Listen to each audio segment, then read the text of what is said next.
Welcome to Success from Scratch, your place for innovation, creativity, and the blueprint of success from peak performers just like you.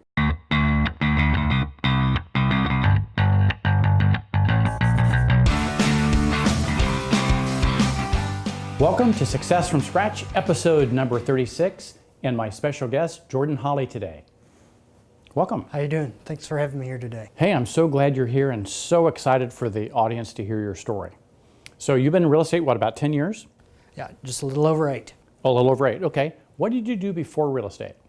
I started very young, started at 20, so I didn't have a lot of experience prior to real estate. Oh, so just right out of high school almost. I was in banking for a short time, but came over pretty quick.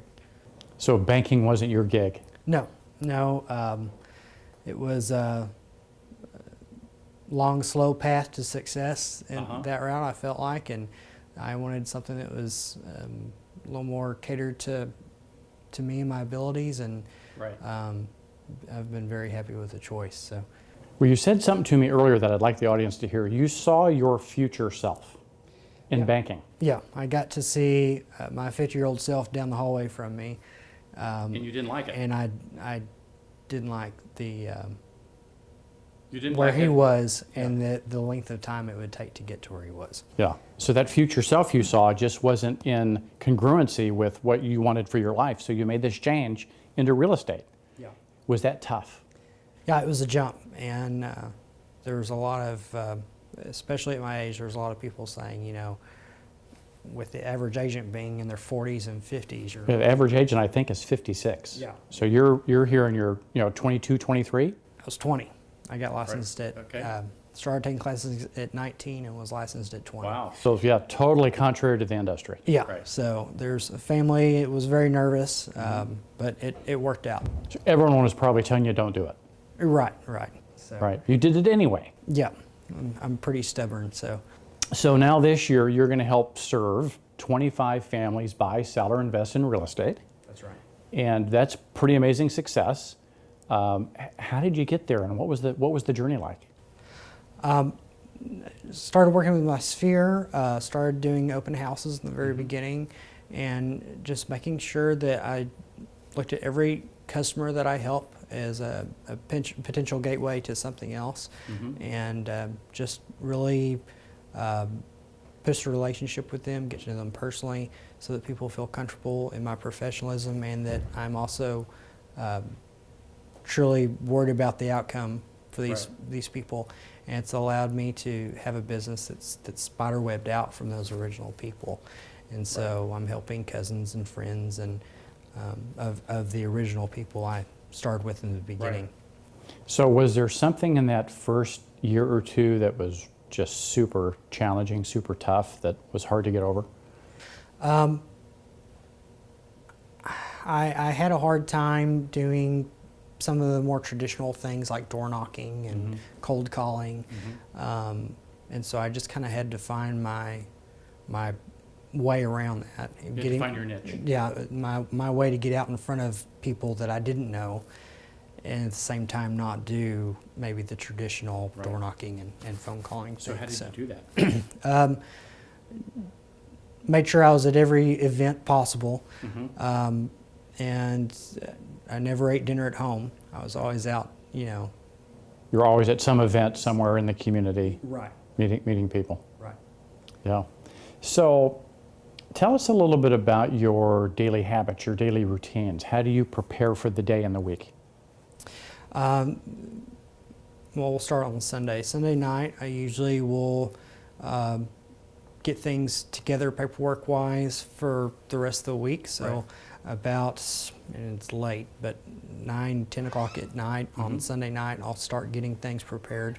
That way I have if there's contract work or CDA work or anything like that that needs to be done, promotional things, those are taken care of before the week even starts. Right. And so that's pushed out of the way. And then Monday morning, I pop up about 7:38, which is late for some people, but it's what I like to do, and get to work. So. Right, and off you go.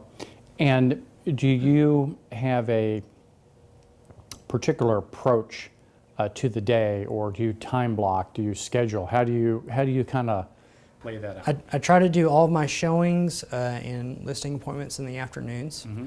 And the morning is for reaching out to past clients Right. and sending out property lists to get prepared for the afternoon appointments, of course. And then try to streamline it so that I can be at the office in the morning and then be out doing all of my running around in the afternoon. Right. Yeah, so you got this time blocking schedule, and very, very good. So, you know, in real estate, you know, it seems like we're working 24/7 and there's no boundaries and things kind of mush together. You seem to have that down better than most of us. And tell us how you compartmentalize all of that. I still have to step away with my phone a lot. So, but I've learned to be able to, when I have to have family time or time away, I'll just schedule it in my book, and that's an appointment. So you put it in the schedule and treat it like an appointment. Yeah. So if it's in the calendar, it's an appointment just as if it was, you know, a showing or a doctor's appointment. Yeah, right. So that's the best way to handle it, and I think people respect that. You know, it's something you've got to take care of because you can't easily run yourself into the ground. You know, and there's times where I've had a month and a half or two where I've got just a cluster of sales go through where you're working 12, 16-hour days. Right. So after that's passed, then you've got to block off some time, obviously, to get the next batch going forward, but also to recharge your batteries and get back going again. Yeah, because, you know, I love, you know, what I heard is if it's not in the calendar, it doesn't exist. So you put it in the calendar. You know, I heard that, you know, sometimes you do have to work those extra hours, and my good friend Todd Duncan wrote a book called Life on the Wire. Life on the Wire talks about, you know, ebbing and flowing with the work, but getting back into balance. So exactly what you're doing. So awesome. Well, any last minute thoughts that you'd love to share with the audience about real estate, success, serving customers? I think if you treat every client as a potential $1 million buyer, that they will send their friends and family to you and they'll help you grow your business. And that's gone through the history of my business. That's the way it's worked. I mean, I've had buyers that were in the $30,000 range that have sent me their brother that was buying a $500,000 house. Right. So you just never know who you're working with or who will lead to the next thing. And so each person deserves respect and the best treatment you can give to them. That's awesome. Well, with that, thank you for sharing today, and we'll see you soon on another episode of Success from Scratch.